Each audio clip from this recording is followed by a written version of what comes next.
है गाइस, तो देखो आज हम लोग पढ़ेंगे प्रश्नावली 10.5 के सवालों को। देखो इसके पहले जो यानी प्रश्नावली 10.3 है और 10.4 है, इसको मैंने छोड़ दिया है। ठीक, क्यों छोड़ दिया है?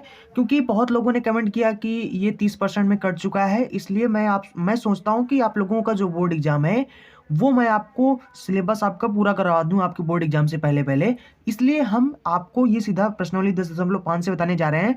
बाकी यानी कि जो देखो प्रश्नावली 10.3 जो है वो उसमें के सवाल कभी आते नहीं। ठीक, वो चैप्टर ऐसा है कि मतलब उसमें के सवाल चाहे वो 30% से कटा हो या ना कटा हो, फिर भी उस चैप्टर में कोई भी सवाल बोर्ड एग्जाम में नहीं आता, कभी नहीं आता। ठीक, तो उसकी तो कोई टेंशन ही नहीं। उसके बाद 10.4 जो है वो आपके 30% में रिड्यूस हो चुका है, मतलब कट चुका है, इसलिए मैंने उसको छोड़ दिया। बाकी उसको हम छोड़ेंगे नहीं, पूरा आपका जो सिलेबस है पूरा समाप्त कर दें, फिर उसके बाद उसको हम फिर से आपको बता देंगे। ठीक, उसमें के जो मतलब उस चैप्टर में जो कॉन्सेप्ट लगेगा वो कॉन्सेप्ट मैं आपको इसी वीडियो में बता दूंगा। ठीक, और चाहो तो आप उसको भी सॉल्व कर लेना।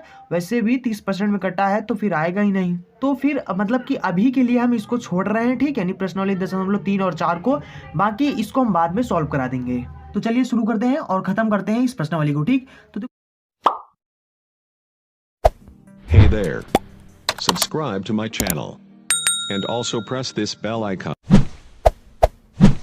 तो देखो यहाँ पर जो सबसे पहला हमारा सवाल यहाँ पर लिखा है, यदि त्रिभुज एबीसी की जो भुजा एसी है इसका जो मध्य बिंदु है ई है, तो सिद्ध कीजिए कि इतना बराबर इतना। ठीक, इतने बराबर इतना, ये दो मतलब सवाल है और इनको हमें सिद्ध करना है। ठीक, तो चलिए सबसे पहले मैं आपको इसका बेसिक कॉन्सेप्ट बता देता हूँ, जो कि आपको इसमें भी हेल्प करेगा वो कॉन्सेप्ट, और इसके जो पहले वाली ने प्रश्न 10.4 है उसमें भी आपको वो काम आएगा कॉन्सेप्ट। ठीक, तो चलिए पहले उसको समझ लेते हैं। तो देखो आज मैं आपको जो कॉन्सेप्ट बताने वाला हूँ वो ये है कि अंतः विभाजन और बाह्य विभाजन क्या होता है। ठीक, तो यानी अंतः विभाजन और एक होता है बाह्य विभाजन, तो इसी का फार्मूला आपको हम बताएंगे। ठीक, तो यहाँ पर मतलब इस प्रश्नावली में ये कॉन्सेप्ट और इसके पहले वाले प्रश्नावली में भी यही कॉन्सेप्ट लगेगा। ठीक, तो यहाँ पर अंतः विभाजन हो गया। ठीक, तो अब देखो अंतः विभाजन का जो फार्मूला होता है, चलिए इसके बारे में सबसे पहले आपको हम समझाते हैं। ठीक, तो यानी अंतः विभाजन यानी जो सेक्शन फार्मूला होता है, खंड सूत्र जो होता है वो दो प्रकार के होते हैं। ठीक है, एक अंतः विभाजन एक बाह्य विभाजन। तो अंतः विभाजन में क्या होता है, जैसे कि देखो, जैसे कि मान लो यहाँ पर कोई एक ये आपका कोई एक रेखा है, या आप भुजा मान सकते हो। ठीक, किसी त्रिभुज का हो सकता है। ठीक, या मान लो कि ऐसे मान लो ये एक रेखा है। ठीक, अब मान लो ये ए है ये बी है। ठीक, अब यहाँ पर इस रेखा के बीच में यहाँ किसी किसी स्थान पर एक मान लो पॉइंट है। ठीक, मान लो ये पॉइंट हमारा डी है। ठीक, मतलब यहाँ पर ये जो डी पॉइंट है, ये जो डी पॉइंट है ये इस रेखा को मान लो कि दो भागों में बांट रहा है, एक एम और एन, यानी एम और एन भागों में बांट दे रहा है। ठीक, इसको एम एन में बांटने का मतलब ये हुआ, जैसे कि मान लो यहाँ पर आपके पास एक रस्सी है। ठीक, मान लो ऐसे एग्जांपल में समझ लो कि आपके पास ये कोई रस्सी है। ठीक, ये आपका रस्सी है। अब इस रस्सी को मान लो कि ये रस्सी मान लो ऐसे मान लो नॉर्मली। ठीक, मान लो 5 सेंटीमीटर का है रस्सी। ठीक, अब इस रस्सी को मान लो आप दो भागों में बांट रहे हो, मान लो कि इसको बीच से तोड़ रहे हो। ठीक, मान लो आपने यहाँ से तोड़ दिया। ठीक, अगर आप तोड़ रहे हो तो यहाँ पर ये रस्सी अब 5 सेंटीमीटर की जो थी वो जरूरी थोड़ी कि आप उसको बीच से ही तोड़ रहा हो। ठीक, ये जरूरी थोड़ी कि यानी 2.5 मीटर का दोनों को अलग कर दो। ठीक, हो भी सकता है 2.5 मीटर का भी, वो भी बताएंगे। ठीक, तो यानी कि देखो, अब अगर मान लो कि आपने एक रस्सी मतलब इस रस्सी को दो भागों में बांट दिया, इसको अलग अलग कर दिया ना, दो टुकड़ों में बांट दिया। अब मान लो कि एक 3 सेंटीमीटर की रस्सी हो गया और एक हो गया आपका 2 सेंटीमीटर का। ठीक, तो दोनों को मिलाकर 5 सेंटीमीटर हो गया। उसी तरीके से यहाँ पर ये जो डी पॉइंट है, मान लो कि ये यानी ये डी पॉइंट जो है इस ए बी को एम और एन हिस्सों में विभाजित कर दे रहा है इस केस में। और यहाँ पर मान लो कि एक मूल बिंदु आपका ओ है। ठीक, ओ कोई बिंदु है या मूल बिंदु है, मान लो ये आपका मूल बिंदु है। तो यहाँ पर अगर ये मूल बिंदु है, ठीक, यहाँ से इसको मिला देंगे, यहाँ से मिला देंगे और यहाँ से इसको मिला देंगे। ठीक, अब अगर आपसे कोई पूछे कि आप हमें बताओ, देखो यहाँ पर यानी इस ए का जो मतलब आप कह सकते हो कि स्थिति सदिश है वो क्या है, ओ ए। ठीक, और उसके बाद बी का जो स्थिति सदिश होता है वो क्या है, ओ बी है। अगर आपसे कोई पूछे इस डी का स्थिति सदिश मुझे बताओ, तो आप कैसे बताओगे, यानी ओडी जो निकालोगे वो कैसे निकालोगे। तो यहाँ पर इस ओडी को निकालने का जो फार्मूला होता है वही अंतः विभाजन वाला होता है। ठीक, तो अगर आपसे कभी भी इस तरह से कंडीशन हो, ठीक, यहाँ पर ये ओ कोई मूल बिंदु हो, ओ के स्थान पर पी भी हो सकता है, ए भी हो सकता है, कुछ भी हो सकता है, बी भी हो सकता है, ठीक। मतलब कुछ भी आप मूल बिंदु मान सकते हो। तो यानी कहने का मतलब अगर इस तरीके से आप मूल बिंदु मान लें तो यहाँ पर करना क्या होता है, ठीक। देखो अब इस ओडी को निकालोगे कैसे, मान लो हमें ये ओडी निकालना है, तो इस ओडी को निकालने के लिए यहाँ पर आप क्या करोगे, यहाँ पर जो एन लिखा है, इस एन को आपको इस यानी इस एन के ये जो सामने वाला ना, ये वाला भुजा, इससे मल्टीप्लाई करोगे, ठीक। यानी यहाँ पे लिखेंगे हम लोग एन इंटू में।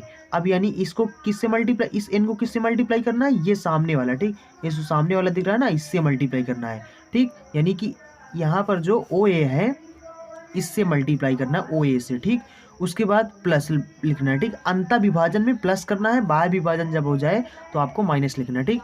उसके बाद देखो यहाँ पर लिखेंगे एम, यानी इस वाले को इस वाले से मल्टीप्लाई करेंगे, ठीक, सामने वाले से। तो यहाँ पर हो जाएगा इंटू में ओ बी हो जाएगा। उसके बाद बटे में क्या करेंगे, अब दोनों को जोड़ देंगे, यानी कि एम प्लस में एन कर देंगे, ठीक। बस हो गया आपका फार्मूला। तो यानी कि इस तरह से आप ओडी को निकाल सकते हो। ये आपका एक फार्मूला बन गया, ठीक। और आपको इस फार्मूले को याद कर लेना, ठीक। यानी पर्सनली 10.4 में जो सवाल लगाएंगे आप ना, तो यही सब सवाल लगेंगे, ठीक। इसके आगे भी और पर्सनली आपको मिलेंगे जहां पर ये कॉन्सेप्ट आपको लगेगा। तो इसलिए इन फार्मूला को आप अच्छे से देख लीजिए और याद कर लीजिए, ठीक। अब देखो यहाँ पर होता है बाह्य विभाजन, ठीक। अब बाह्य विभाजन जो है, ठीक, बाह्य विभाजन में कुछ भी अंतर नहीं है, दोनों का फार्मूला सेम ही है। बाह्य विभाजन में क्या होता है, ये यानी कि जो एम हो जाता है वो पूरी लंबाई हो जाता है, ठीक। पूरी लंबाई मान लो एम है और या मान लो कि आपको यहाँ से इसकी लंबाई मान लो एन है, ठीक। तब यहाँ पर बाह्य विभाजन का कॉन्सेप्ट लगता है, ठीक। तो बाह्य विभाजन का भी अगर यानी कि जैसे सवाल में कर दिया जाए कि ये बाह्य विभाजन है, ठीक। तो बाह्य विभाजन का सूत्र का यूज करो।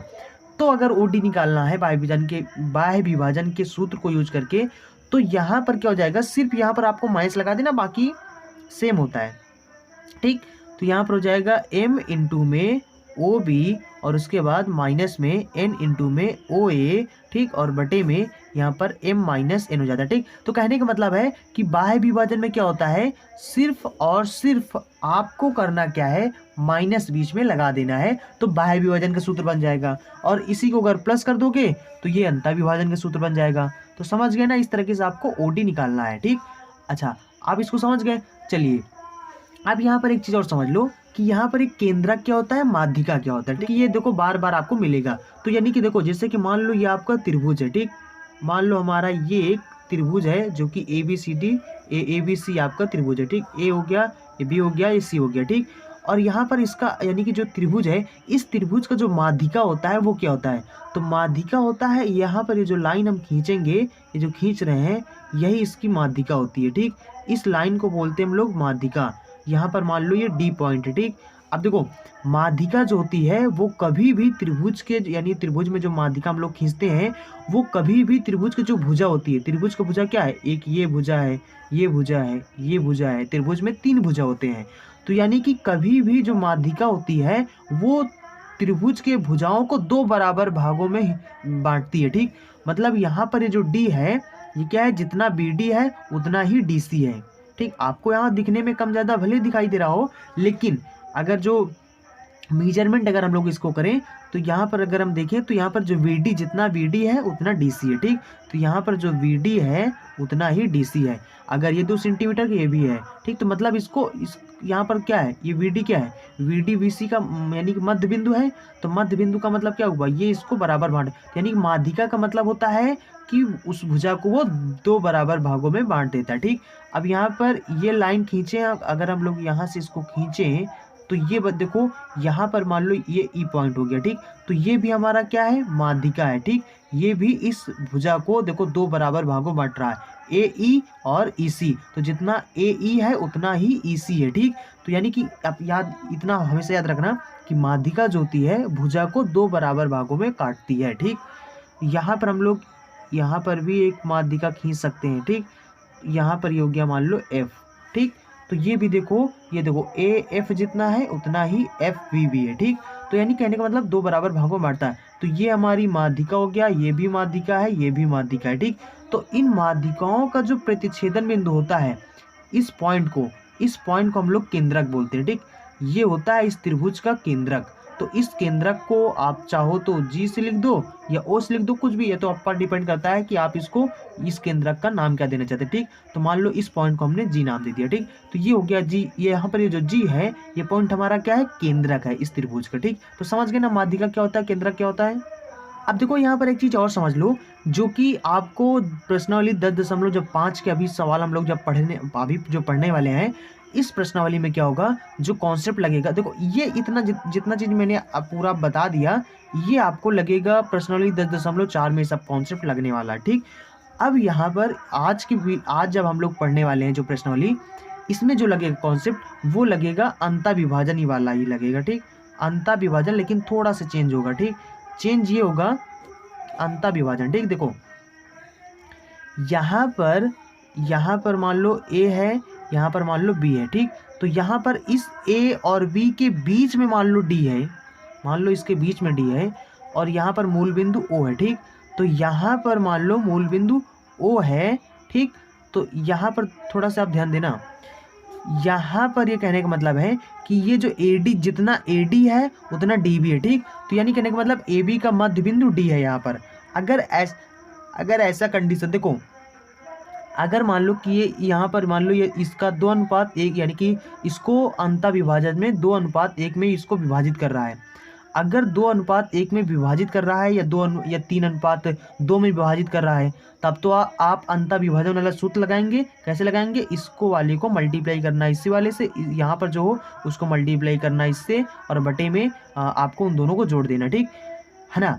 अगर मान लो कि ये इसको बराबर भागों में बांट रहा है, यहाँ पर जो डी है ये जितना AD है उतना ये भी है। ठीक, अगर मान लो 2 ये है तो 2 भी ये है, अगर ये 1 है तो ये भी 1 है, यानी अगर इसको बराबर हिस्सों में बांट रहा है तो फिर हम लोग क्या सूत्र लगाएंगे, तो फिर क्या कैसे हो जाएगा, तो वो चीज़ समझो। देखो जैसे कि हमें यहाँ पर OD निकालना है। ठीक, तो ये OD हो जाएगा हमारा क्या, मान लो कि ये इसको M और M, यानी जितना ये है उतना ये है। ठीक, मान लो कि ये M है, मतलब इतनी दूरी मान लो M है, और ये भी मान लो M है। ठीक, तो यानी इसको बराबर हिस्सों में जब बांटता है, जब बराबर हिस्सों में बांट देता है तो फार्मूला क्या बन जाएगा, देखो M हो जाएगा गुणे में, इस M को मल्टीप्लाई करेंगे इसमें से, यानी OB हो जाएगा, उसके बाद प्लस में यहाँ पर इस M को मल्टीप्लाई करेंगे इसमें, तो हो जाएगा M इंटू में OA हो गया। ठीक, और यहाँ पर बटे में हमने यहाँ पर लिखना है M प्लस में M। तो देखो ये दोनों में M मिल रहा, तो M कामा ले लो, फिर कामा ले लेंगे तो यहाँ पर हो जाएगा OB प्लस में OA हो जाएगा। ठीक, और बटे में नीचे कितना हो जाएगा, 1 1 2 M। ठीक, तो ये M से M कैंसिल कर देंगे तो यहाँ पर क्या हो जाएगा, OB प्लस में OA बटे में 2। ठीक, तो हमारा जो OD हो जाएगा वो OD क्या हो जाएगा, अगर यहाँ पर देखो तो ये कंडीशन आ गया, तो यहाँ पर जो हमारा OD हो जाएगा वो OD हो जाएगा OA प्लस में OB। ठीक, और बटे में 2 हो जाता है। ठीक, तो ये हमारा आ गया फार्मूला। तो ये इस फार्मूला को देखकर आपको क्या समझना है, आपको ये समझना है कि अगर यहाँ पर कोई जो रेखा दिया गया, ठीक, इसका अगर मध्य बिंदु होता है, यहाँ पर जो भी दिया होता है वो अगर मध्य बिंदु होता है, और उसका अगर हम लोग यहाँ पर OD निकालना हो, या मान लो यहाँ पर P बिंदु हो, मान लो इसका नाम OD ना हो या फिर P हो, तो अगर हमें OP जैसे निकालना हो तो हम कैसे निकालेंगे, यहाँ पर इसका जो स्थिति सदिश होगा और इसका जो स्थिति सदिश होगा दोनों को जोड़कर बटे 2 कर देंगे। ठीक, जैसे कि यहाँ पर A का स्थिति सदिश, यहाँ पर मूल बिंदु क्या है, O है, तो A का स्थिति सदिश यहाँ पर क्या होगा, OA हो गया, और B का स्थिति सदिश क्या हो गया, OB हो गया, और बटे में 2 कर दिया। ठीक, तो जैसे अगर हमें निकालना हो तो ऐसे हम निकालेंगे। ठीक, जैसे कि मान लो यहाँ पर मान लो ऐसे करके नॉर्मली से, यहाँ पर मान लो कि यहाँ पर ये आपका हो गया B और ये आपका हो गया C। ठीक, और यहाँ पर इन दोनों का जो मध्य बिंदु है, मान लो यहाँ ये है मध्य बिंदु, और जिसका नाम हमने E रखा है। ठीक, E रखा है, तो अगर आप, और यहाँ पर हम कहते हैं कि यहाँ पर O, यहाँ पर मान लो P कोई बिंदु है। ठीक, या कह सकते हैं मूल बिंदु है। तो यहाँ से अगर हम लोग, और यहाँ पर आपसे अगर कोई बोले कि आप यहाँ पर PE की वैल्यू निकालो, ठीक, इसकी वैल्यू निकालो, यानी इसका स्थिति सदिश निकालो। ठीक, तो ये क्या हो जाएगा, PE। तो PE हमारा कितना हो जाएगा, यहाँ पर मूल बिंदु O नहीं है, यहाँ पर P है। ठीक, तो इसलिए हम लोग क्या लिखेंगे, इस B का जो यानी स्थिति सदिश होगा, अगर मूल बिंदु O होता है तो इसका स्थिति सदिश क्या हो जाता है, OA OB बन जाता है। अगर यहाँ पर इसका मतलब होता तो OB बन जाता। ठीक, लेकिन अब यहाँ पर इसका मूल बिंदु P है, इसलिए इसका जो स्थिति सदिश बनेगा वो क्या बन जाएगा, PB बनेगा। तो यानी कहने का मतलब इसका स्थिति सदिश जो है उसको लिखो और फिर इसका स्थिति सदिश जो है उसको लिखो, ठीक, और दोनों को जोड़ दो, बटे में दो कर दो, ठीक। तो ये हो जाएगा, इस तरीके से इसका फार्मूला हम बना सकते हैं, ठीक। आई होप आपने ये कॉन्सेप्ट समझ लिया होगा और यही कॉन्सेप्ट आपको लगेगा अब प्रश्नावली 10.5 में। अब चलिए सॉल्व करते हैं। तो शुरू करने से पहले मैं आपको थोड़ा सा और बता दूं कि जो केंद्रक होता है ना, वो हमेशा मतलब ये जो केंद्रक है यहाँ पर ये क्या होता है, ये जो केंद्रक है ये हमेशा मतलब ये तो आपका माध्यिका है, मतलब जो केंद्रक होता है ये हमेशा क्या होता है, इसको 2:1 में हमेशा बांटता है, ठीक। मतलब ये यहाँ पर जो यानी कि जो AG है, यहाँ पर AG और यहाँ पर जो GD है, ठीक, GD है, इसका अनुपात कितना है, 2:1 होता है, ठीक। ये आप हमेशा याद रखना। ये जो प्रमेय है ना, इसको आपने क्लास 10 में सॉल्व किया होगा, मतलब हल किया होगा, तो वहाँ पर आपको सिद्ध करने को भी मिल रहा होगा, ठीक। तो यानी कहने का मतलब है कि ये हमेशा क्या होता है, 2:1 होता है, ये वाली जो होता है, ठीक। चलिए अब समझते हैं प्रश्नावली 10.5 के सवालों को लगाते हैं। मतलब तो देखो इस सवाल को आपको कैसे लगाना है। यहाँ पर सबसे पहले आपको क्या करना है, यहाँ पर सवाल में जैसे कह रहा, जैसे सवाल में कह रहा कि ABCD मतलब ABC ये एक मतलब त्रिभुज है। तो सबसे पहले हम लोग यहाँ पर एक त्रिभुज बना लेते हैं, ठीक, जो कि हमारा त्रिभुज हो जाएगा ABC, ठीक। तो मान लो कि हमारा ये हो गया हमारा A, ये हो गया हमारा B और ये हो गया हमारा C, ठीक। तो ABC ऐसे करके मेरा एक त्रिभुज हो गया। उसके बाद आगे लिखा है ABC की जो भुजा AC है, यानी कि इसकी जो भुजा ये वाली जो AC वाली भुजा है, ये भुजा का मध्य बिंदु जो है, मतलब इस यानी भुजा का जो मध्य बिंदु है यानी मिड पॉइंट जो है वो क्या है, E है, ठीक। यानी कि मध्य बिंदु E है। तब हमें अब यानी कि हमें सिद्ध करना है कि इतने बराबर इतना, ठीक। तो ऐसा करते हैं ना, इस पॉइंट को हम लोग इससे हम मिला देते हैं, ठीक। ये हो गया। अब यहाँ पर हम लोग बोल सकते हैं कि AE जितना होगा, ठीक, जितना AE होगा, देखो यहाँ पर इसका मध्य बिंदु है ना, AC का मध्य बिंदु क्या है, E है। तो यानी इसको बराबर भागों बांट दिया, तो मतलब जितना AE होगा उतना ही तो EC होगा, ठीक। ऐसा क्यों होगा, क्योंकि यहाँ पर जो E है, E AC का मध्य बिंदु है, ठीक, मध्य बिंदु है। अब देखो यहाँ पर ये जो त्रिभुज हमें दिख रहा है, इस वाले त्रिभुज को हमें लेना है, ठीक।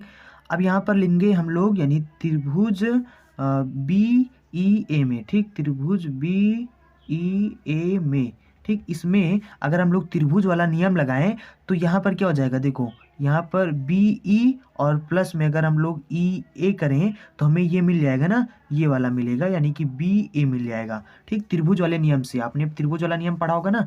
तो यहाँ पर अगर हम लोग देखें तो वेक्टर VE और प्लस में वेक्टर EA, तो इन दोनों का यानी इस वेक्टर का और इस वेक्टर का जो परिणामी होगा वो क्या होगा, BA ही तो होगा। तो यहाँ पर BA हम लोग लिख देंगे, ठीक। इसको आप समीकरण फर्स्ट मान लो। और अगर हम लोग इस वाले त्रिभुज को देखें, इसी प्रकार से अगर हम लोग इस वाले त्रिभुज में देखें तो यहाँ पर BE कर सकते हैं, EC जब करेंगे, BE और EC जब करेंगे तो हमें क्या मिल जाएगा, हमें BC मिल जाएगा, ठीक। मतलब ये वाला इसका यानी इन दोनों वेक्टर का जो परिणामी होगा वो ये बन जाएगा, ठीक, BC बन जाएगा। तो हम लोग यहाँ पर लिख सकते हैं यानी कि BE और प्लस में EC, ठीक, और बराबर क्या हो जाएगा, ये इसका परिणामी हो जाएगा, इन दोनों वेक्टर का जो परिणामी होगा वो बन जाएगा हमारा PC, ठीक। इसको समीकरण 2 मान लो। अब हमें यहाँ पर देखो क्या करना है, अब ऐसा करते हैं दोनों को जोड़ देते हैं, ठीक, यानी समीकरण 1 और समीकरण 2 को जोड़ने से, तो जब जोड़ देंगे तो यहाँ पर कितना हो जाएगा, 1 कितना हो जाएगा, ये बन जाएगा हमारा 2BE और उसके बाद यहाँ पर बन जाएगा EA और प्लस में EC बन जाएगा, ठीक, बराबर में, और इधर हो जाएगा BA, ठीक, और प्लस में हो जाएगा BC बन जाएगा, ठीक। तो यहाँ पर अब क्या हो जाएगा, देखो EA और प्लस में EC, EA को यहाँ पर जो EA है इसको हम लोग लिख सकते हैं माइनस का AE, ठीक। मतलब इसको अगर हम लोग ऐसे चेंज करके लिखना चाहें तो ऐसे भी हम इसको लिख सकते हैं। तो यानी ऐसे लिख देंगे और प्लस में EC लिख देंगे और बराबर में BA और प्लस में BC ही लिखे रहेंगे, ठीक। अब यहाँ पर ध्यान दो, यहाँ पर AE बराबर क्या है, EC है, AE बराबर EC है। तो हम लोग क्या करेंगे, इसके स्थान पर EC लिख देंगे, तो ये बन जाएगा हमारा 2BE बराबर यानी माइनस बन जाएगा EC, EC इसके स्थान पे लिख सकते हैं, प्लस में ECA लिखा है, बराबर में BA और प्लस में यहाँ पर वेक्टर VC हो जाएगा। ठीक, देखो इससे कैंसिल हो जाएगा तो हमारा जो बचेगा वो बचेगा यहाँ पर 2BE बराबर में BA वेक्टर प्लस में यहाँ पर हो जाएगा वेक्टर VC। ठीक, ये हो जाएगा हमारा प्रूफ। ठीक, तो इसी को हमें प्रूफ करना था, तो ये आपका प्रूफ हो जाएगा। और उसके बाद यहाँ पर जो सवाल नंबर बी में लिखा है, ठीक, बी में लिखा है, देखो है दोनों सवाल वैसे ही, ठीक, दोनों सेम ही है। तो यहाँ पर क्या करना है, आपको 2 को इधर ले आना, बस हो जाएगा। तो यानी कि जो बी बन जाएगा, बी वाला हो जाएगा, ये हो जाएगा BE बराबर में 1/2, उधर गुणा में इधर आ जाएगा भाग में, ये हो जाएगा BA और प्लस में BC बन जाएगा। हो गया प्रूफ। ठीक है क्या? या फिर अगर यहाँ पर जो बी नंबर सवाल है, अगर आप इसको ऐसे नहीं सिद्ध करना चाहते तो इसको चलिए इसको इसी सवाल को लगाने का मैं दूसरा मेथड आपको बता देता हूँ। देखो सवाल दोनों मतलब सेम ही है लगभग। ठीक, तो यहाँ पर जो इनका जो चित्र है ना वो भी सेम है। तो यानी कि हमारा चित्र कैसे था, ऐसे था ABC और इसका मध्य बिंदु यहाँ पर E था। ठीक, ऐसे सवाल था। तो जितना AE है उतना EC है, हमें पता है, क्योंकि वी नो दैट। ठीक, हमें पता है कि यहाँ पर AE बराबर EC है। तो देखो यहाँ पर इनका वेक्टर भी सेम ही होगा। ठीक, यानी AE वेक्टर EC बराबर हो जाएगा। ठीक, अगर ये है तो देखो अब यहाँ पर मान लो कि माना यहाँ पर ये जो B है ना इसको मूल बिंदु मान लो। ठीक, माना ये जो B है, B मूल बिंदु है। ठीक, B को अगर हम मूल बिंदु मान लें, मूल बिंदु है, अगर यहाँ पर B को हम लोग मूल बिंदु मान लें तो अभी मैंने आपको बताया था कि जैसे कि यहाँ पर A था, यहाँ पर B था, यहाँ पर बीच में एक D पॉइंट था। ठीक, और यहाँ पर हमने कहा था ये O हमारा मूल बिंदु है। ठीक, ऐसे बताया था आपको। तो यहाँ पर बताया था ना कि ये OD कैसे निकालना है। यहाँ पर क्योंकि ये इसको AD और DB दोनों बराबर हैं, मतलब इसको बराबर भागों में बांट रहे हैं। ठीक, तो इसलिए हम लिखेंगे इस वाले को यानी कि OA और प्लस में B का जो स्थिति सदिश होगा उसको लिखेंगे और बटे में 2 कर देंगे। ठीक, ऐसे बताया था। अब यहाँ पर अगर हम ध्यान दें तो यहाँ पर देखो D के स्थान पर E है और B के स्थान पर मतलब O के स्थान पर यहाँ पर B है। ठीक, तो यहाँ पर अगर हम लोग यहाँ पर अगर हम BE निकालना चाहें तो यहाँ पर BE क्या हो जाएगा, ये BE हमारा हो जाएगा, यानी कि हो जाएगा A यानी कि BA हो जाएगा। ठीक, BA हो जाएगा और प्लस में यहाँ पर हो जाएगा BC मतलब इसका।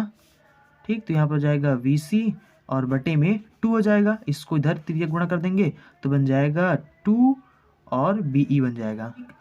तो बस इतना, यही तो हमें सिद्ध करना था। ठीक, तो ये हमारा हो गया, सिद्ध हो गया। या फिर और इसको और तरीके से अगर सॉल्व करना चाहो तो ऐसे भी कर सकते हो। देखो जैसे अगर यहाँ पर मूल बिंदु BE है तो इसको हम क्या लिखेंगे, देखो मैंने आपको बताया था कि मान लो कि अगर मूल बिंदु अगर O होता है तो आप इसको लिख सकते हो OE माइनस में OA, ऐसे लिख सकते हो। लेकिन यहाँ पर मूल बिंदु तब इसको ऐसे लिखा जाता है जब मूल बिंदु O हो। यहाँ पर मूल बिंदु B है तो यहाँ पर O के स्थान पर हम लोग B लिखेंगे, O के स्थान पर हम लोग B लिखेंगे। ठीक, तो ये कहने का मतलब है, तो अगर यहाँ पर मूल बिंदु हमारा ये है तो AE और बराबर वेक्टर EC, इसको हम कैसे लिख सकते हैं, इसको हम मतलब इसको स्थिति सदिश में अगर लिखना चाहें तो इसको लिखेंगे BE और माइनस में इसको लिखेंगे BA। ठीक, और बराबर में इधर इसको लिखेंगे हम लोग BC लिखेंगे, माइनस में इसको लिखेंगे BE लिखेंगे। ठीक, देखो इसको इधर ले आओ और ये इसको इधर ले आओ। ठीक, तो ये इधर आएगा तो प्लस में बन जाएगा, तो यानी कि एक ये BE एक ये हो जाएगा, दोनों प्लस में जाएंगे, जुड़ जाएंगे, ये 2BE हो जाएगा और बराबर इधर हो जाएगा हमारा BA और प्लस में BC बन जाएगा। ठीक, अब यहाँ पर 2 को इधर भेज दो तो यहाँ पर हो जाएगा BE बराबर में 1/2 BA और प्लस में यहाँ पर हो जाएगा BC। तो मतलब कई तरीके से 3 तरीके मैंने आपको बता दिया, इसको जैसे आप सॉल्व करना चाहो सॉल्व कर सकते हो। ठीक, चलिए अब अगला सवाल देखते हैं। तो देखो हमारा सवाल नंबर 2 है, यहाँ पर लिखा है त्रिभुज ABC का जो केंद्रक है वो G है, तो सदिश विशिष्ट मतलब सिद्ध करना में इसको, ठीक, किसके बराबर 0 होता है। तो हम लोग यहाँ पर सबसे पहले एक चित्र बना लेते हैं। ठीक, यहाँ पर ABC हो गया और यहाँ पर केंद्रक क्या होता है मैंने आपको अभी बता दिया। ठीक, ये हो गया मान लो हमारा AB और ये हो गया मान लो हमारा C हो गया। ठीक, तो यहाँ पर ये हो गया आपका माध्यिका और ये भी हो गया आपका माध्यिका, ये हो गया। ठीक, और यहाँ पर ये जो पॉइंट है ये हमारा केंद्रक होता है और केंद्रक यहाँ पर जो नाम देना है वो G देना है। ठीक, इस सवाल में बताया गया है। ठीक, तो अब हमें यहाँ पर सवाल में पूछा गया है कि इतने बराबर इतना कर दो। ठीक, और यहाँ पर इसको नाम दे दो D और इसको नाम दे दो E और इसको नाम दे दो F। तो यहाँ पर अब क्या हो जाएगा, यहाँ पर अगर हम लोग अब देखें तो यहाँ से अगर हम लोग यहाँ से मूल बिंदु मान लें इसको, देखो यहाँ पर थोड़ा सा ध्यान देना, देखो ये और इतना आप साइड निकाल लो, ठीक। इसको साइड में अगर हम लोग देखें तो ये ऐसे बन जाएगा ना, बी बन जाएगा, ठीक। ये ऐसे बना हुआ है, ठीक। आपके समझने के लिए मैं इसको अलग बना दे रहा हूँ, ठीक। ये हो गया हमारा बी, ये हो गया मान लो सी, और ये यहाँ पर जो पॉइंट है ये हमारा है डी, और इसको हम लोग जी लिखेंगे, ठीक। ये जो पॉइंट हमारा ये जी है, ठीक। ऐसा समझ लो ना। तो अगर हम लोग यहाँ पर कहें आपसे कि यहाँ पर ये जो जी डी है, मतलब ये जो जी डी है ये कितना हो जाएगा, ठीक। तो इसका जो फार्मूला हो जाएगा जी डी बराबर हो जाएगा, मतलब कि यहाँ पर मान लो कि ये जो जी है ये आपका मूल बिंदु है, तो यहाँ पर जी डी बराबर हो जाएगा, देखो ये हो जाएगा जी बी हो जाएगा, और प्लस में इस यानी कि इस सी का, अगर ये मूल बिंदु है तो यहाँ पर इस सी का इस तीसरा तीस क्या हो जाएगा, ये हो जाएगा जी सी, और बट्टी में 2 हो जाएगा, ठीक। और यहाँ से अगर हम लोग इसको तिर्यक मल्टीप्लाई कर दें तो इसको हम लोग ऐसे भी लिख सकते हैं, यानी इसको जब इधर मल्टीप्लाई कर देंगे तो बन जाएगा 2, और ये हो जाएगा जी डी हो जाएगा, और बराबर में यहाँ पर हो जाएगा जी बी हो जाएगा, और प्लस में ये हो जाएगा जी सी, ठीक। इसको आप समीकरण फर्स्ट भी मान सकते हो, तो यहाँ पर समीकरण इसको फर्स्ट मान लो।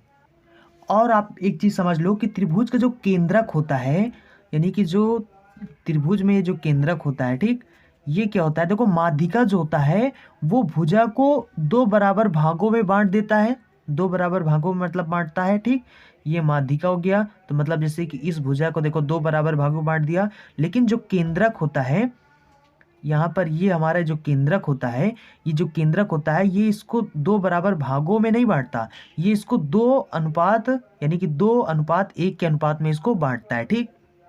तो मतलब ये चीज़ आप उसमें जब आप पढ़े होंगे क्लास 10 में पढ़े होंगे तो वहाँ पर प्रमेय में आपको ये सब सिद्ध करने को लिए मिले होंगे, ठीक। तो देखो मतलब जो केंद्रक होता है वो हमेशा 2:1 के रूप में इसको विभाजित करता है।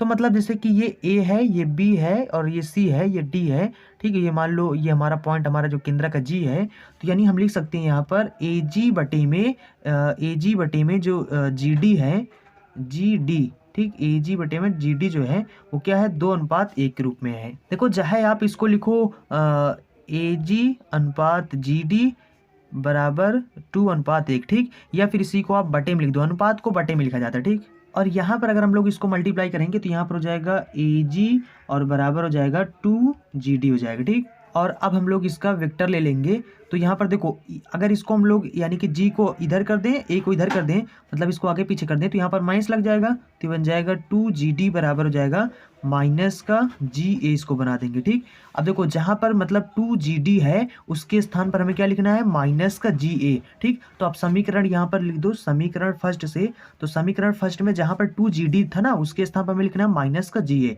तो समीकरण फर्स्ट से, तो समीकरण फर्स्ट हमारा था 2 जी डी बराबर में वो था जी बी और प्लस में जी सी, ये था, ठीक। तो देखो अब इसके स्थान पर हमें क्या लिखना है, माइनस का जी ए हम लिख सकते हैं, ठीक। तो क्योंकि इसका वैल्यू आ गया, ये हो गया, और जी बी हो गया, और प्लस में जी सी हो गया।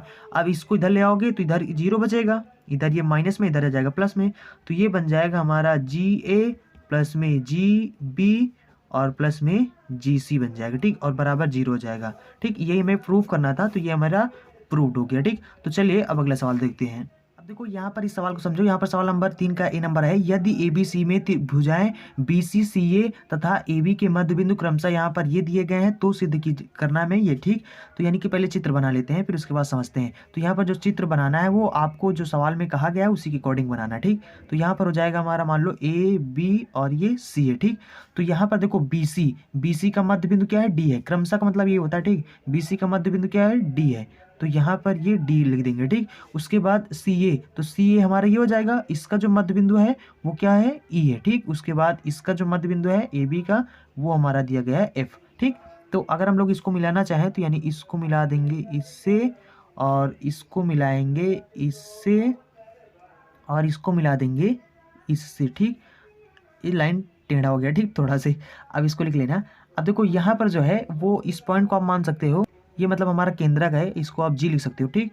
तो ये हमारा मान लो जी पॉइंट है, तो ये हमारा केंद्रक है। अब अगर हम लोग यहाँ पर देखो, यहाँ पर अगर हम लोग देखें तो यहाँ पर ये वाला लाइन और ये वाला, ये पूरा अगर त्रिभुज में देखें तो यहाँ पर ये क्या है, ठीक। मान लो ऐसे ये त्रिभुज हमारा है, ठीक, तो यहाँ पर अगर हम लोग देखें तो यहाँ पर ये जो ए है इसको अगर हम मूल बिंदु मान लें तो यहाँ पर इसको हम क्या ले सकते हैं, तो ए डी हमारा क्या हो जाएगा, अगर हम लोग ए को ही मूल बिंदु मान लें तो यहाँ पर हमारा जो ए डी हो जाएगा तो वो ए डी हम निकाल सकते हैं, यानी ए डी बराबर क्या हो जाएगा, इसको हम लिखेंगे ए बी, ठीक, ए बी यानी बी का, अगर यहाँ पर मतलब कि अगर ये ए मूल बिंदु है तो यहाँ पर यानी कि जो बी का जो स्थिति सदिश हो जाएगा वो क्या हो जाएगा, वो ए बी ही तो होगा। जैसे अगर ये ओ होता है तो इसका यानी इस बी का स्थिति सदिश क्या होता है, ओ बी होता है, तो उसी तरीके से ए बी हो जाएगा। और उसके बाद यहाँ पर अगर हम सी का स्थिति सदिश देखें तो यहाँ पर सी का स्थिति सदिश हो जाएगा ए सी बन जाएगा, ठीक, और बटे में 2 लिख देंगे, ठीक।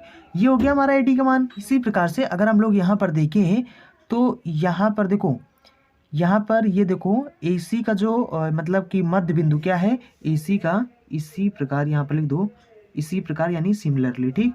इसी प्रकार यहाँ पर जो AC है, AC का मध्य बिंदु क्या है, E है, ठीक। तो अगर हम लोग यहाँ पर इन दोनों को उठाएं और यानी इसको मूल बिंदु मान लें, अगर इसको मूल बिंदु मान लेंगे तो यहाँ पर जो BE इसका जो वैल्यू हो जाएगा वो क्या हो जाएगा, तो यहाँ पर ये हो जाएगा हमारा मतलब जो BE हो जाएगा, और ये हो जाएगा हमारा BA हो जाएगा, और उसके बाद प्लस में हो जाएगा यहाँ पर BC बन जाएगा, ठीक, और बटे में 2 बन जाएगा। इसी प्रकार यहाँ पर देखें तो यहाँ पर जो F है ये क्या है, AB का मध्य बिंदु है, तो यहाँ पर ये क्या है, इसको अगर यहाँ पर इस बार हम लोग C को मूल बिंदु मान लें, अगर C को मूल बिंदु मान लेंगे तो इसी तरीके से यहाँ पर जो मतलब CF हो जाएगा, तो ये CF का वैल्यू क्या हो जाएगा, तो ये जो CF आ जाएगा इसको हम कैसे निकालेंगे, इसको निकालेंगे यानी ये C को मूल बिंदु माना तो यहाँ पर ये जो B है यानी इसके सापेक्ष मतलब इसको मूल बिंदु माना तो यहाँ पर B का जो स्थिति सदिश हो जाएगा वो क्या हो जाएगा, यहाँ पर हो जाएगा CB हो जाएगा, और प्लस में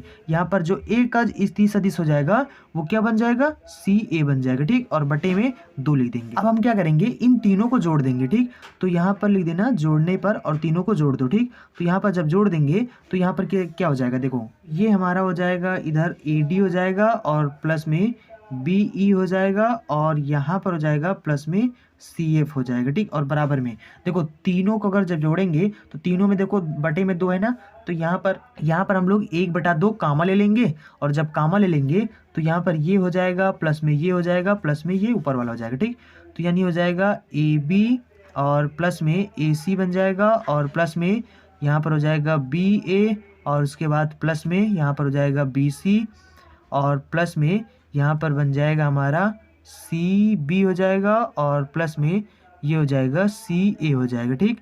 अब देखो यहाँ पर देखो अगर हम BA को AB बनाना चाहें तो बना सकते हैं, लेकिन इसके आगे माइनस लगा देंगे, जब माइनस लगा देंगे मतलब इसके आगे माइनस लगा देंगे और इसको AB बना देंगे तो ये माइनस से ये कट जाएगा। उसी तरीके से यहाँ पर जो C यानी AC है और इधर देखो CA है तो ये CA AC से कट जाएगा, ठीक। और यहाँ पर क्या है, BC है तो BC इधर CB है, तो CB जब BC बनाएंगे तो माइनस का BC बन जाएगा, तो माइनस एक प्लस में हो जाएगा तो ये भी कट जाएगा, ठीक। तो कुल मिलाकर पूरा 0 हो जाएगा। अब 0 से 1/2 में मल्टीप्लाई करेंगे 0 हो जाएगा, तो यानी कि AD plus BE plus CA बराबर कितना हो जाएगा, 0 हो जाएगा, जो कि हमें सिद्ध करना था। यहाँ पर सवाल में देख सकते हो, बस इसी चीज को हमें सिद्ध करना था, यानी हमारा ये सवाल प्रूव्ड हो गया, ठीक। तो चलिए इसका सवाल नंबर 3 का B नंबर देखते हैं। अब देखो यहाँ पर जो सवाल नंबर 3B है इसको हम बताएंगे नहीं, ठीक। क्यों बताएंगे नहीं, क्योंकि दोनों सवाल सेम है, ठीक। सिर्फ यहाँ पर जो लिखने का तरीका है ना सवाल का वो सिर्फ चेंज कर दिए हैं।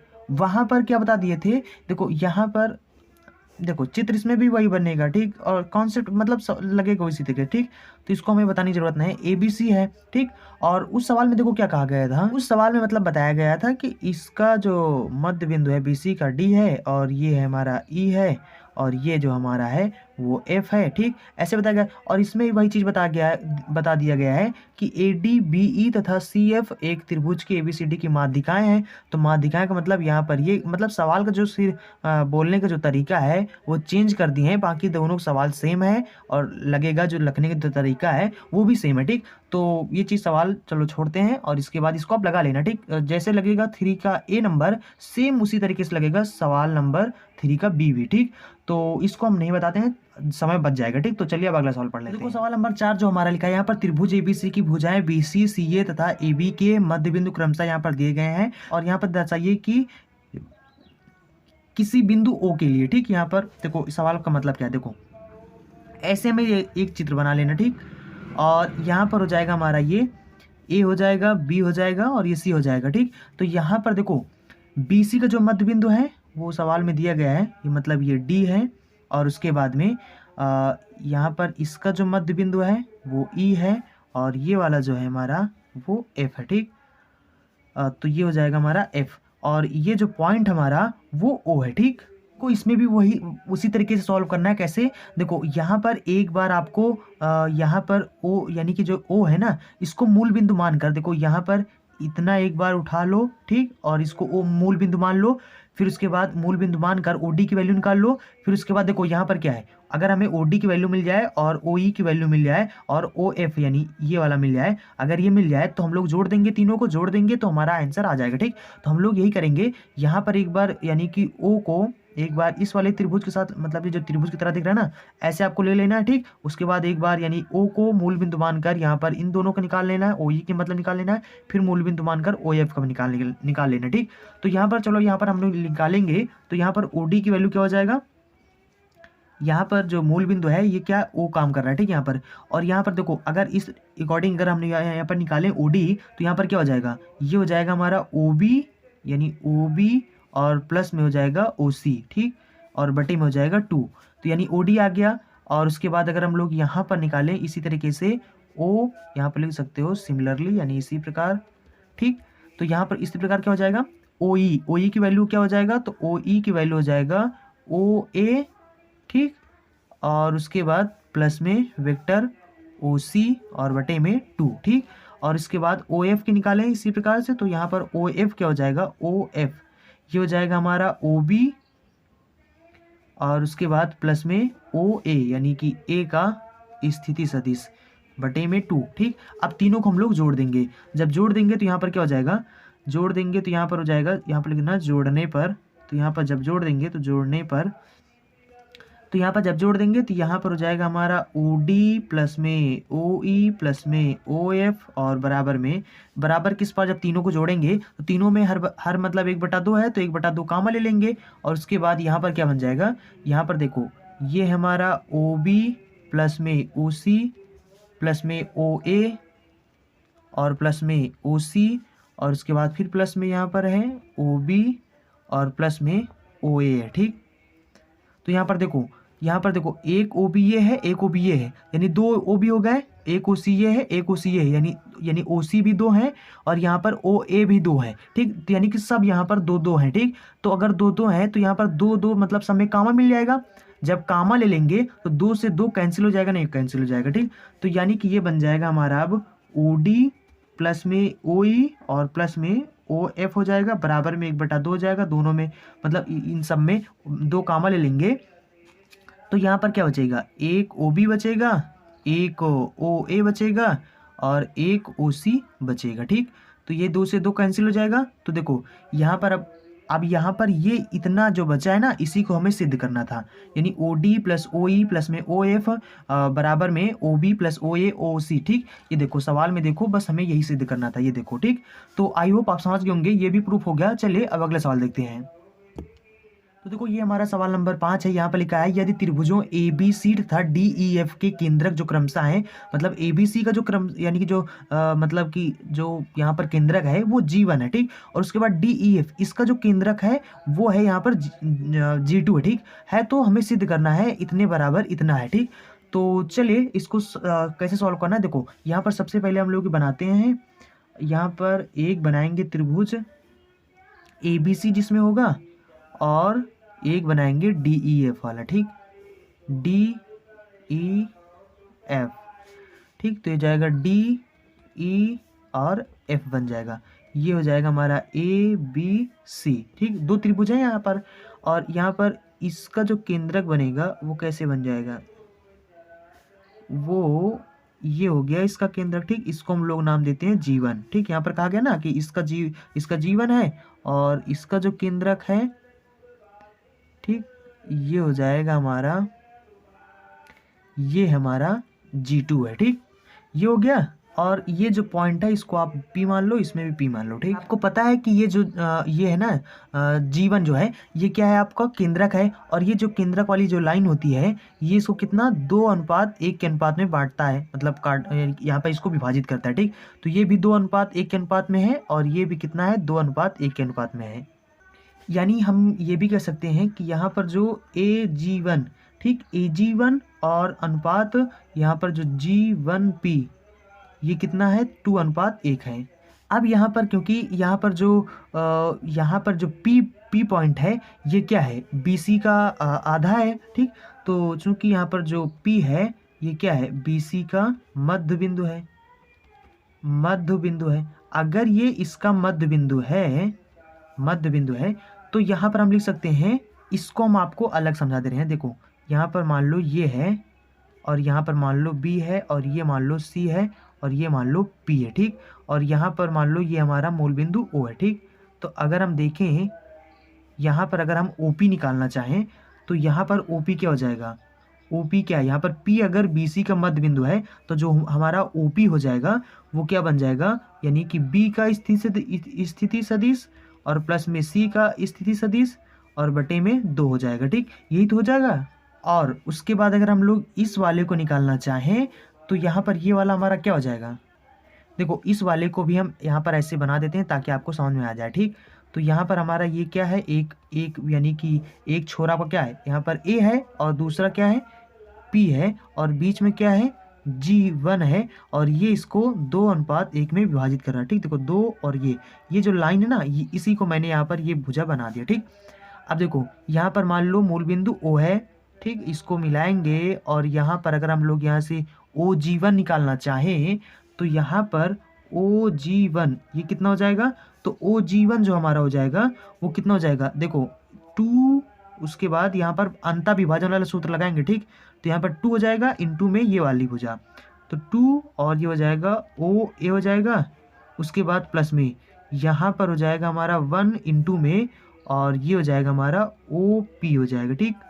सॉरी यहाँ पर ये जो यानी कि 1 है, ठीक, इसको इसमें मल्टीप्लाई करना है तो यहाँ पर ये हो जाएगा 1 और ये वाला 2 को इसमें मल्टीप्लाई करना है, ठीक। तो हो जाएगा 2 और उसके बाद बटे में यहाँ पर हो जाएगा इन दोनों का योग हो जाएगा, ठीक, यानी 2 प्लस में 1 हो जाएगा और बटे में अब यहाँ पर क्या हो जाएगा OG हमारा हो जाएगा OG1 बराबर हो जाएगा OA हो जाएगा और प्लस में 2 हो जाएगा इंटू में OP, देखो OP के स्थान पर ये है ना तो OP के स्थान पर यहाँ पर रख दो, ठीक। तो यहाँ पर हो जाएगा हमारा OB प्लस में OC हो जाएगा और बटे में 2 हो जाएगा, ठीक। और पूरे का बटा 2 1 3 हो जाएगा, ठीक। ये हो जाएगा, इससे इसको हम लोग कैंसिल कर देंगे तो यहाँ पर इस 3 को इधर तिर्यक गुणा कर देंगे तो हो जाएगा 3OG1 हो जाएगा और बराबर में ये हो जाएगा हमारा, देखो ये 2 से सॉरी यहाँ पर ही क्या काट दिया, ठीक, ये 2 से 2 कैंसिल हो गया तो यहाँ पर हो गया हमारा OA और प्लस में OC यानी पर हो जाएगा OB प्लस में OC बन जाएगा, ठीक। ये बन जाएगा, इसको समीकरण फर्स्ट मान लो। अब अगर हम लोग इसी तरीके से हम लोग यहाँ पर करेंगे इस वाले त्रिभुज में, देखो इसके बाद हम लोग लिखेंगे, मतलब ये जो त्रिभुज ले रहे हैं ना ये वाला त्रिभुज लेंगे तो यहाँ पर लिखेंगे हम लोग त्रिभुज DEF में, ठीक। तो यहाँ पर हम लोग लिखे दे रहे हैं त्रिभुज यानी त्रिभुज DEF में, ठीक। तो यहाँ पर कितना हो जाएगा, देखो यहाँ पर भी अगर हम लोग OP निकालना चाहें तो OP का मतलब क्या हुआ, OP का मतलब हुआ कि हम लोग ये वाला जो है ना इतना लेकर इसको हम लोग चल रहे हैं, ठीक। तो यानी कि ऐसे समझो ये हमारा पॉइंट E है और ये मान लो हमारा F है और यहाँ पर ये पॉइंट B है, ठीक। मतलब इसको इसका मध्य इन दोनों का मध्य बिंदु यहाँ पर P है, ठीक। यहाँ पर मान लो हमारा मूल बिंदु O है, ठीक। तो अगर हम लोग यहाँ से OP की वैल्यू निकालना चाहें, ठीक, तो यहाँ से OP की वैल्यू क्या हो जाएगा, ये हो जाएगा E का स्थिति सदिश और प्लस में F का स्थिति सदिश, ठीक। दोनों को जोड़ देंगे तो हमारा OP मिल जाएगा तो OP हमारा कितना हो जाएगा, यानी हो जाएगा OE और प्लस में OF हो जाएगा, ठीक। और बटे में यहाँ पर 2 हो जाएगा। अब ये हो गया और उसके बाद यहाँ पर अब हमारा क्या हो जाएगा, अब इसी तरीके जैसे यहाँ पर OG1 हम लोग निकाले थे उसी तरीके से ये भी इसको मतलब केंद्रक इसको 2:1 में बांट रहा है, ठीक। तो यहाँ पर हम लोग इस वाले को लेकर हम लोग यहाँ पर निकालेंगे, ठीक। तो यहाँ पर ये हो जाएगा आपका ये आपका मान लो यहाँ पर हो गया, देखते हो यहाँ पर हो गया D और यहाँ पर पॉइंट हो गया P और यहाँ पर ये हो गया आपका, तो यहाँ पर ये P हो गया और ये G2 हो गया, ठीक, G2। तो यहाँ पर इसको 2:1 में बांट रहा है, ठीक। तो यहाँ पर इसको O मान लो मूल बिंदु, और ये हो जाएगा। तो यहाँ से अगर हम लोग यहाँ पर ये जो OG2 अगर यहाँ से हम लोग निकालें तो OG2 ये कितना हो जाएगा, तो ये हो जाएगा हमारा 2 और मल्टीप्लाई में यहाँ पर हो जाएगा OP, ठीक। तो यहाँ पर 1 को मल्टीप्लाई करेंगे इसमें 1 गुणे में OD हो जाएगा, और प्लस में यहाँ पर 2 मल्टीप्लाई में ये वाला हो जाएगा, ठीक। तो हो जाएगा 2 गुणे में OP हो जाएगा, और बटे में 2 प्लस में 1 हो जाएगा, ठीक। अंतर विभाजन वाले यहाँ पर सूत्र लगा रहे हैं, ठीक हम लोग। अब यहाँ पर देखो, यहाँ पर ये हो जाएगा 2 1 3, और 3 को इधर मल्टीप्लाई कर देंगे तो हो जाएगा 3OG2 हो जाएगा, और बराबर में यहाँ पर हो जाएगा OD हो जाएगा, और प्लस में ये हो जाएगा 2, और इन 2 में OP के स्थान पर हम लोग इसको रखेंगे तो ये हो जाएगा OE प्लस में OF, ठीक। उसके बाद बटे में 2 बन जाएगा, तो ये 2 से ये 2 कैंसिल हो जाएगा, तो यहाँ पर जो बचेगा वो बचेगा अब, तो यानी कि ये अब ये बन जाएगा। अब हम लोग क्या करेंगे, समीकरण 1 और समीकरण 2 को घटा देंगे, ठीक। यहाँ पर जोड़ेंगे नहीं, मतलब लोग क्या करेंगे, समीकरण 2 में से घटाएंगे, ठीक। समीकरण 2 में से समीकरण 1 को हम लोग घटाएंगे, ठीक, जोड़ेंगे नहीं।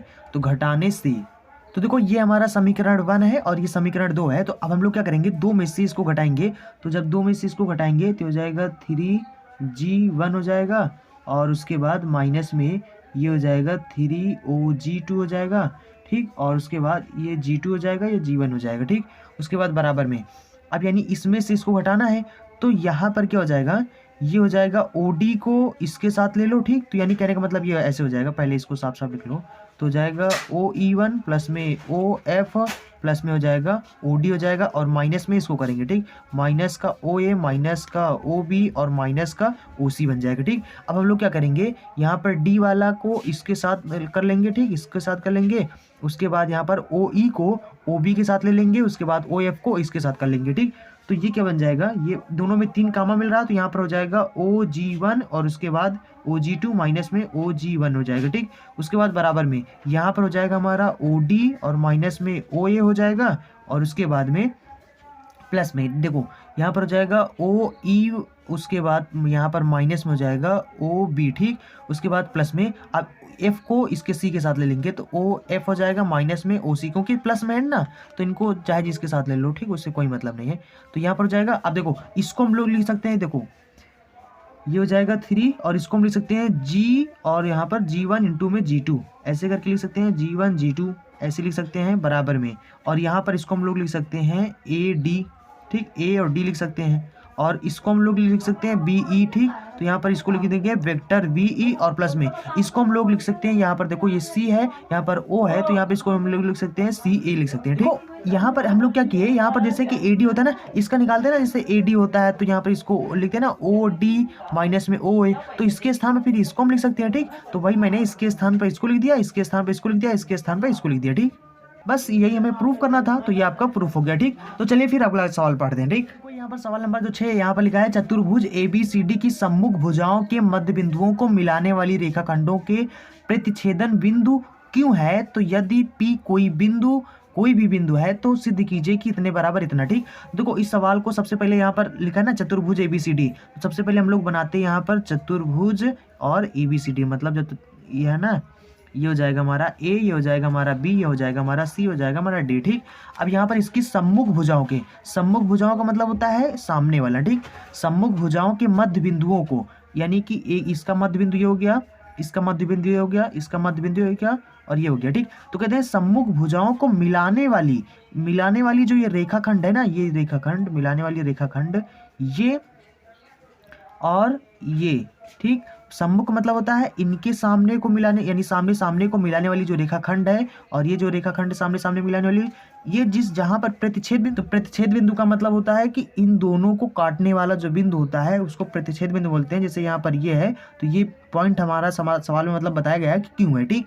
अब यहाँ पर क्या हो जाएगा, और यहाँ पर ये पॉइंट जो दिया गया है, ये K मान लो, और इसको L मान लो, और इसको M मान लो, और इसको N मान लो। और यहाँ पर कहते हैं कि यहाँ पर जो P है, मतलब P एक कोई बिंदु है, तो कोई भी बिंदु है, ठीक। तो यहाँ पर अगर हम लोग यहाँ पर इस बिंदु को यहाँ से इसको मिला दें, मतलब P को मूल बिंदु मान लो कि यानी कि यहाँ पर जो P है वो मूल बिंदु है।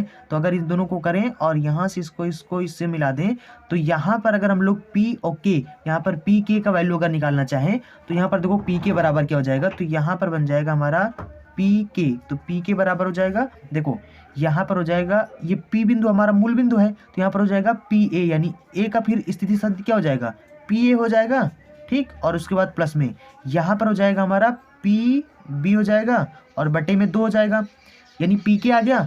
और उसके बाद इसी तरीके से अगर हम लोग ध्यान दें तो यहाँ पर जो Q है ये क्या है, K M का मध्य बिंदु है, ठीक। तो यहाँ पर Q क्या है, K M का मध्य बिंदु है, ठीक।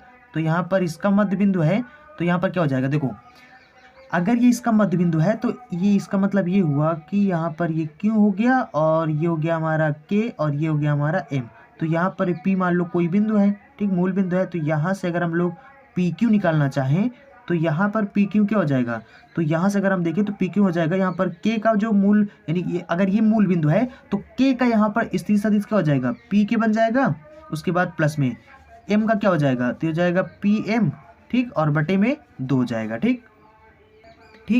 इसी तरीके से देखो यहाँ पर इसी तरीके से ये Q क्या है, अगर ये वाली लाइन अगर हम लोग रेखाखंड देखें तो ये जो रेखाखंड है इस रेखाखंड में यहाँ पर ये भी मध्य बिंदु है, ठीक, इसका भी मध्य बिंदु है। तो यहाँ से अगर हम लोग देखें तो ये देखो ये मान लो हमारा N हो गया और ये मान लो हमारा L हो गया और यहाँ पर मध्य बिंदु में Q है, ठीक। तो अगर हम लोग यहाँ पर P कोई बिंदु है, ठीक, यहाँ से इसको मिलाते हैं, यहाँ पे इसको मिलाते हैं, यहाँ पे इसको मिलाते हैं, तो अगर हम लोग यहाँ पर PQ निकालना चाहें, मतलब इसमें अगर हम लोग PQ निकालना चाहें तो इसका PQ क्या हो जाएगा, तो PQ बराबर हो जाएगा, यहाँ पर हो जाएगा N का मतलब स्थिति सदिश, तो यहाँ पर हो जाएगा P और N हो जाएगा, ठीक, और प्लस में यहाँ पर हो जाएगा हमारा PL हो जाएगा और बटे में 2 हो जाएगा, ठीक। अब हम लोग क्या करेंगे, इसको समीकरण फर्स्ट मान लो, इसको समीकरण 2 मान लो। अब समीकरण फर्स्ट और 2 को हम लोग जोड़ देंगे, ठीक, यानी समीकरण फर्स्ट और 2 को जोड़ने से को दोनों का हर मतलब बराबर है तो इसको हम लिख सकते हैं, इसको लिख देंगे तो 1 1 2 PQ, ठीक। उसके बाद बराबर में दोनों का हर बराबर तो 1/2 कॉमन ले लेंगे और यहाँ पर हो जाएगा हमारा फिर PK और प्लस में हो जाएगा PM प्लस में, और ये हो जाएगा PL और प्लस में हो जाएगा PN हो जाएगा, ठीक। अब देखो यहाँ पर इस 2 को इधर मल्टीप्लाई कर देंगे तो यहाँ पर बन जाएगा 4 PQ बन जाएगा और बराबर में इधर बन जाएगा हमारा PK प्लस में PM हो जाएगा प्लस में PL हो जाएगा प्लस में PN हो जाएगा, ठीक। तो यहाँ पर देखो यही हमें सिद्ध करना था, तो ये हमारा प्रूफ हो गया, ठीक। सॉरी ये आपको मतलब सिद्ध नहीं करना था, तो इसमें सिद्ध जो करना है वो आपको दिखाते हैं। देखो सिद्ध करने के लिए मतलब 4 ये तो आ गया मतलब, तो इधर हमें ये लाना है, ठीक, ABCD के फॉर्म में। तो हम लोग ऐसा करते हैं ना, इसी वाले चित्र से हम लोग यहाँ पर इसको निकालते हैं सबसे पहले यहाँ पर। अब हम लोग यहाँ पर निकालेंगे सबसे पहले, देखो यहाँ पर अगर हम लोग ध्यान दें तो PK का जो वैल्यू है वो हमारा ये है। अब इसी तरीके से हमें देखो PK का वैल्यू चाहिए और हमें PM का चाहिए, ठीक। तो यहाँ पर हम लोग PM कैसे निकालेंगे, ठीक। तो ध्यान से देखो यहाँ पर जो PM यानी कि यहाँ पर PM निकालने के लिए यहाँ पर ये क्या है, यानी यहाँ पर जो M है ये क्या है, चूँकि M क्या है, ये हमारा DC का मध्य बिंदु है, ठीक। तो DC का मध्य बिंदु है तो यहाँ पर जो सूत्र लगेगा वो क्या हो जाएगा, देखो अगर ये ऐसे है मतलब D हो गया, ये C हो गया और ये M है और यहाँ पर हमारा P कोई बिंदु है, ठीक। ये देखो यहाँ पर P कोई बिंदु है और यहाँ से अगर हम लोग PM निकालना चाहें तो यहाँ से PM निकालेंगे कैसे, तो यहाँ पर हो जाएगा O का स्थिति सदिश, तो हो जाएगा यहाँ पर PD हो जाएगा और प्लस में यहाँ पर C का क्या हो जाएगा, ये हो जाएगा PC और बटे में 2 बन जाएगा, ठीक। तो यानी PM हो गया और हमें PL निकालना है, PN निकालना है, ठीक। और PL निकालने के लिए देखो यहाँ पर L क्या है, BC का मध्य बिंदु है, तो इसी प्रकार से यहाँ पर हो जाएगा, ठीक। इसी प्रकार से अगर हम लोग यहाँ पर निकालना चाहें तो ये देखो हमारा B हो गया, ये हमारा C हो गया, इसका मध्य बिंदु L है, यहाँ पर मान लो P कोई बिंदु है, इससे इसको मिलाएंगे, इसको निकालेंगे। तो यहाँ पर अगर हम लोग PL निकालना चाहें तो यहाँ पर PL निकाल सकते हैं PB और प्लस में यहाँ पर निकालेंगे PC बटे में 2, ठीक। इससे निकाल लेंगे और उसके बाद यहाँ पर हमें किसका वैल्यू चाहिए, अब हमें चाहिए PN, ठीक। तो PN निकालने के लिए यहाँ से निकालेंगे, इस वाली भुजा को ले लेंगे और तो ये हो जाएगा हमारा D और ये एक तरफ हो जाएगा A, यहाँ पर हो जाएगा एन मूल यहाँ पर हो जाएगा और मूल बिंदु यहाँ पर पी है, इसको इससे मिलाएंगे, इसको इससे मिलाएंगे, ठीक। तो अगर यहाँ से हम लोग पी एन निकालना चाहें तो पी एन यहाँ पर हमारा कितना हो जाएगा, तो पी एन बराबर हो जाएगा हमारा पी डी हो जाएगा और प्लस में ये हो जाएगा हमारा पी ए हो जाएगा, ठीक, और बटे में 2 हो जाएगा। तो यानी कि देखो यहाँ पर पी के, पी एम और पी एल, पी एन, ठीक, सबका वैल्यू यहाँ पर हम लोग इसमें रख देंगे। जब रख देंगे तो हमारा आंसर अब आ जाएगा, ठीक। तो यहाँ पर हो जाएगा 4 पी क्यू हो जाएगा और उसके बाद सबसे पहले था हमारा पी के, तो पी के की वैल्यू क्या है, ये है। देखो अब देखो ये एक चीज़ यहाँ पर देखो, सब में बटे में 2 2 2 है ना, तो 1/2 हम लोग पहले ही कामा ले लेंगे, ठीक।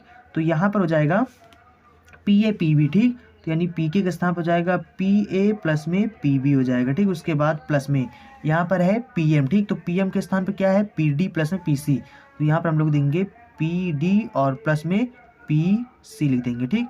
उसके बाद प्लस में यहाँ पर पी एल है, पी एल के स्थान पर क्या है, यहाँ पर है पी बी लिखना है और प्लस में पी सी लिखना है, और प्लस में पी एन के स्थान पर क्या लिखना है, हमें पी डी लिखना है और प्लस में पी ए लिखना है, ठीक। ये हो जाएगा। अब देखो यहाँ पर देखो पी ए, तो पी ए यहाँ पर पी ए भी एक ये है, एक ये, मतलब पी ए 2 है।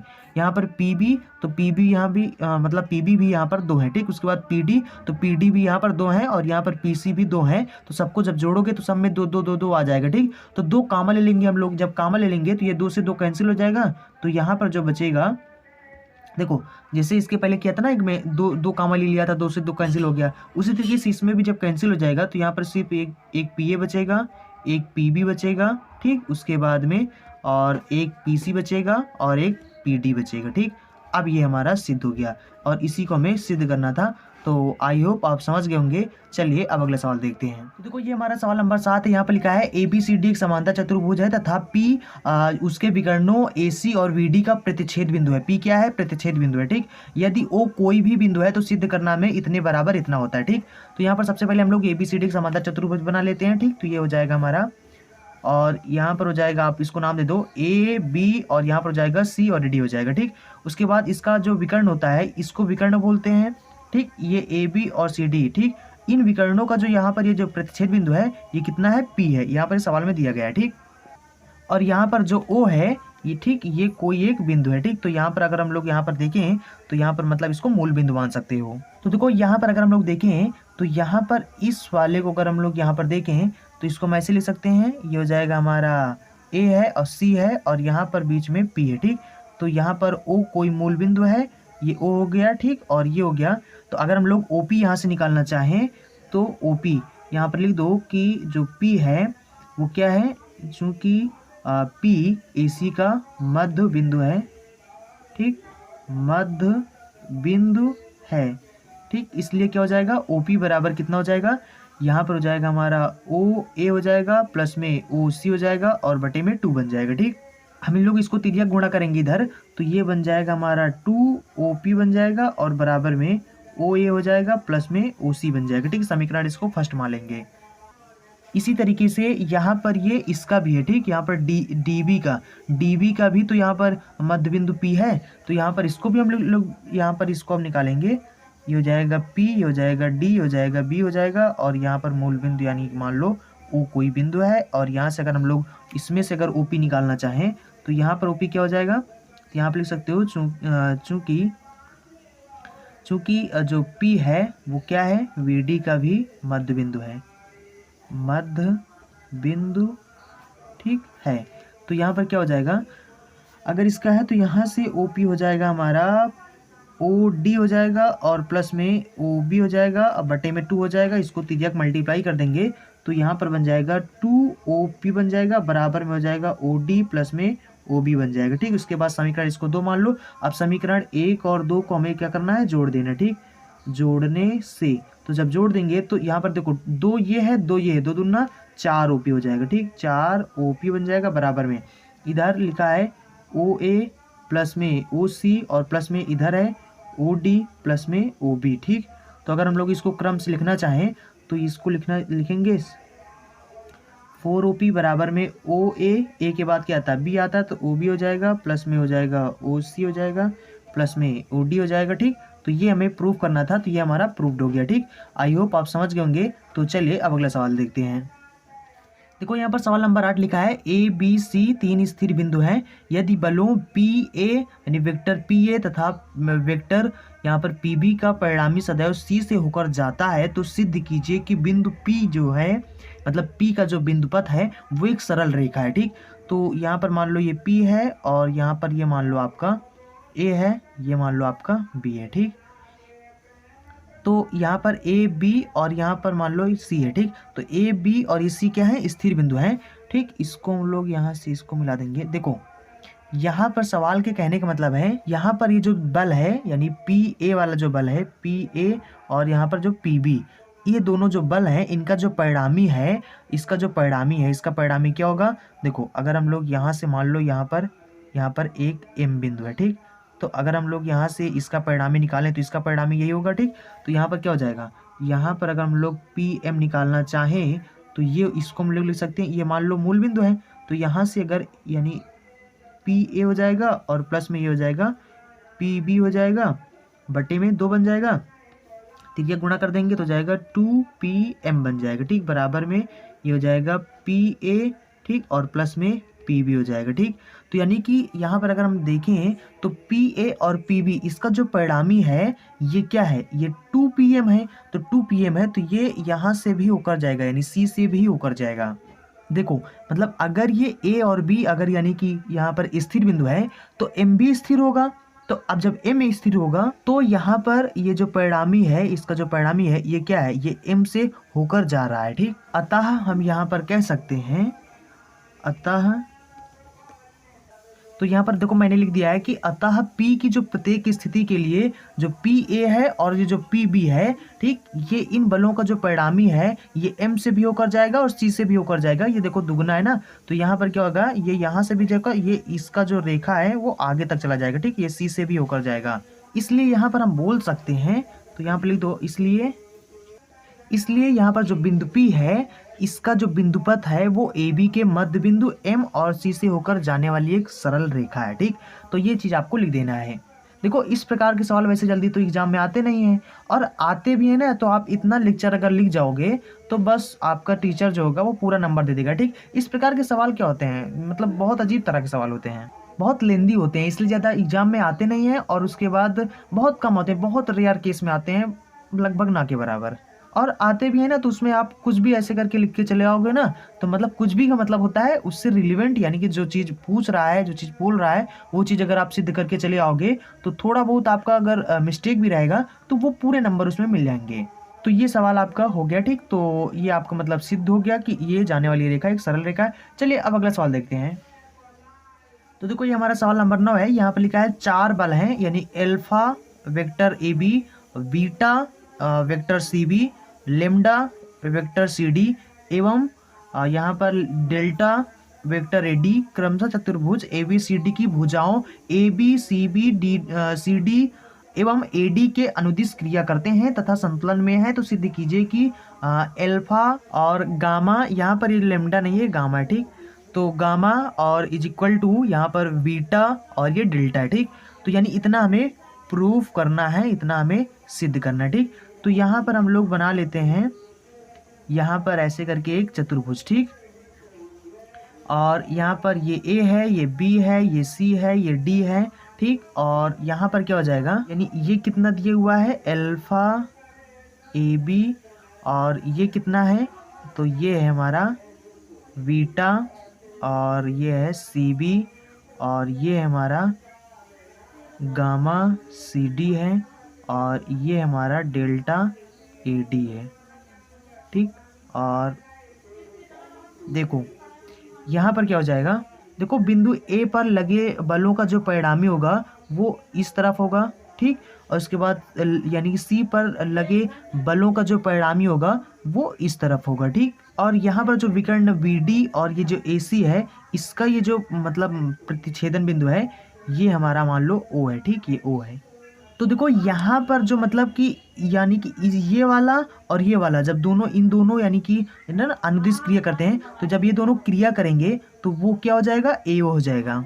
यानी इन दोनों का जो क्रिया रेखा है वो क्या होगा, ए ओ होगा। और ये जो रेखा वी डी है, यानी ये जो रेखा वी डी है, मतलब यहाँ पर इस वी डी को ओ पर यानी कितने अनुपात में इसको विभाजित करेगा, तो ये जो यानी कि विभाजित कर रहा है वो ये इसको यहाँ पर विभाजित कर रहा है, यानी कितना लिखा है यहाँ पर BO और अनुपात ये OD का अनुपात कितना हो जाएगा, तो इस यानी कि इन दोनों का जो अनुपात होगा वो यहाँ पर होगा यानी कि डेल्टा और एल्फा, ठीक, डेल्टा अनुपात एल्फा का होगा, तो यानी इस अनुपात में काटेगा। तो यहाँ पर हम कह सकते हैं कि BO बटे में, इसको बटे में भी लिख सकते हैं, तो ये हो जाएगा हमारा डेल्टा बटे में एल्फा। इसी प्रकार से यहाँ पर ये और ये दोनों जब यानी कि क्रिया करेंगे तो यानी इनका जो क्रिया रेखा होगा वो क्या हो जाएगा, CO हो जाएगा, ठीक। जब CO हो जाएगा तो यहाँ पर जो CO है ये इस BD को यहाँ पर इस पॉइंट पर मतलब प्रतिच्छेद कर रहा है, तो मतलब ये इसको किस अनुपात में बांटेगा, तो ये दोनों जब क्रिया करेंगे तो ये इस रेखा को ये यानी कि जो CO है ये इसको गामा और बीटा इन दोनों अनुपात में इसको विभाजित करेगा। तो यहाँ पर देखो सिमिलरली या मतलब इसी प्रकार से यहाँ पर ये दोनों जब यानी क्रिया करेंगे तो यहाँ पर इन दोनों का जो अनुपात यानी कि किस अनुपात में इसको काटेंगे, BO और OD को, इनका जो अनुपात बन जाएगा वो बन जाएगा गामा बटे में बीटा का, ठीक। तो यहाँ पर देखो इसको आप समीकरण 2 मान सकते हो, और यानी कि जो इसके पहले आया था यानी कि BO बटे में OD जो आया था वो कितना आया था, डेल्टा बटे में एल्फा आया था, ठीक। इसको समीकरण फर्स्ट मान सकते हो। समीकरण फर्स्ट और यानी कि सेकंड को आपस में जब हम लोग सॉल्व करेंगे तो यहाँ पर देखो इसके स्थान पर ये है, तो यानी कि इसके स्थान पर हम लोग क्या करेंगे, इसको उठाकर यहाँ पर रख देंगे, ठीक। तो यहाँ पर हो जाएगा डेल्टा बटे में एल्फा और बराबर में हो जाएगा गामा बटे में बीटा, तिर्यक की इसको मल्टीप्लाई कर देंगे तो ये बन जाएगा यहाँ पर एल्फा और गामा हो जाएगा बराबर में बीटा डेल्टा हो जाएगा, ठीक। ये हमें प्रूव करना था, ये हमारा प्रूफ हो जाएगा, ठीक। देखो ये चैप्टर अब समाप्त हो चुका है, मतलब इस प्रश्नावली में बस 9 ही सवाल थे, तो आई होप आप लोगों ने इस प्रश्नावली को मतलब समझ गए होंगे। अब इसके बाद हम लोग पढ़ेंगे प्रश्नावली 10.6 के सवालों को। तो अगर आपने अभी तक हमारे चैनल को सब्सक्राइब नहीं किया है तो चैनल को सब्सक्राइब कर ले, क्योंकि यहाँ पर डेली इस तरह के एजुकेशनल वीडियो मिलते रहते हैं। और अगर आपने अभी तक इस वीडियो को लाइक नहीं किया तो वीडियो को लाइक कर दे, और अगर आपको कोई भी डाउट होता है तो आप नीचे कमेंट बॉक्स में बता सकते हैं, या फिर दूसरा तरीका आप इंस्टाग्राम पर जाना, वहां पर सर्च करना टॉपिक नॉलेज, तो वहां पर आपको मेरे चैनल का ID मिल जाएगा। तो वहां पर अगर आपने या फिर जिन्होंने अभी तक हमें फॉलो नहीं किया है तो इंस्टाग्राम पर जाकर हमें फॉलो कर ले, और वहां पर एक मैसेज का मतलब ऑप्शन होता है, वहां पर आप हमें डायरेक्ट मैसेज भी कर सकते हैं। आई होप आप समझ गए होंगे। सो चलते हैं, मिलेंगे अगले वीडियो में। So thanks for watching and see you again in next video.